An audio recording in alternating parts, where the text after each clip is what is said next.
Hello, everyone. I am Ruth Cali Caprow, and I am honored to be here. I'd like to thank Craig Cruel for including my work, the New Move for being so welcoming, and of course, all the other artists who are contributing their work.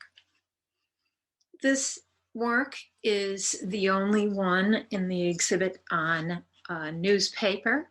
I use newspaper. It lends a great texture to my work, I feel. It saves me from having to face a blank piece of paper, and it lends serendipitous elements such as time and place to the work. This particular piece was began at the San Francisco Art Institute at the last session with the model on Friday called Open Studio. The model posed with the claw hands, which were made famous in Enter the Dragon, and as a martial artist. He posed with them. His head appears there in the upper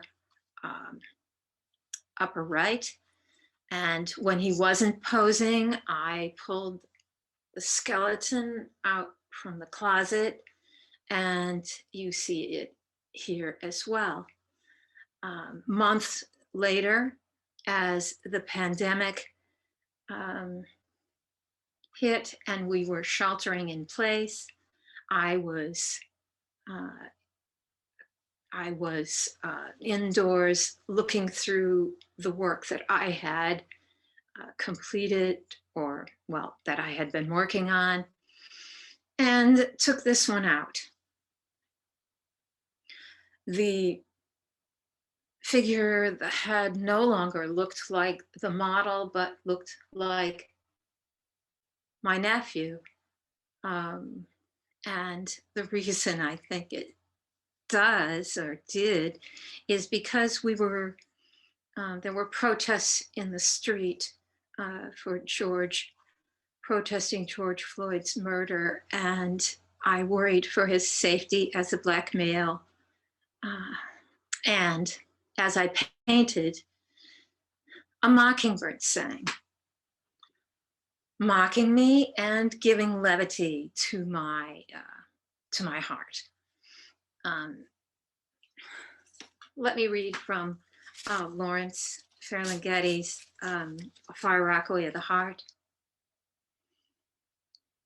When the senses awake before the mind, and a bird sings in a far tree, it is not the mind that hears it, but an ear of what we call the soul, which may exist only if we think it. So over the entire composition, I imposed the portal to give it unity, and I feel it did. Next, please. As I walked around the city, I brought my little sketchbook, and this is how tiny it is. This allowed me, because it's tiny, I could take it just about anywhere. And then when I came back here, I added, looking in the mirror, my own face. Next, please. Thank you.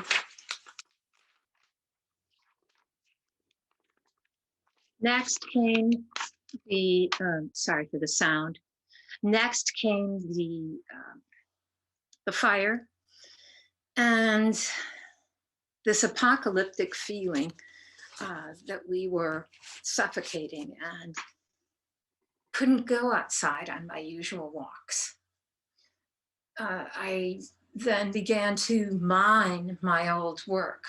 And this painting troubled me because the figure had become stiff and lifeless. So I took courage in a quote from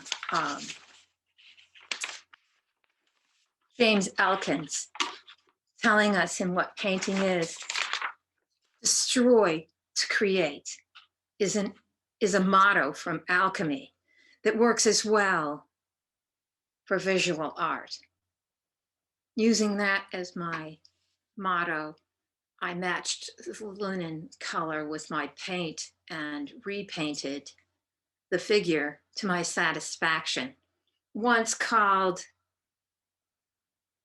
David and Solomon, then father and son, it's now just called Imply for the themes implied here of youth and mortality. My teacher, Larry Junkins, thought that art could redeem the world. I'm not so sure about that, but I do feel that art redeemed me. Thank you.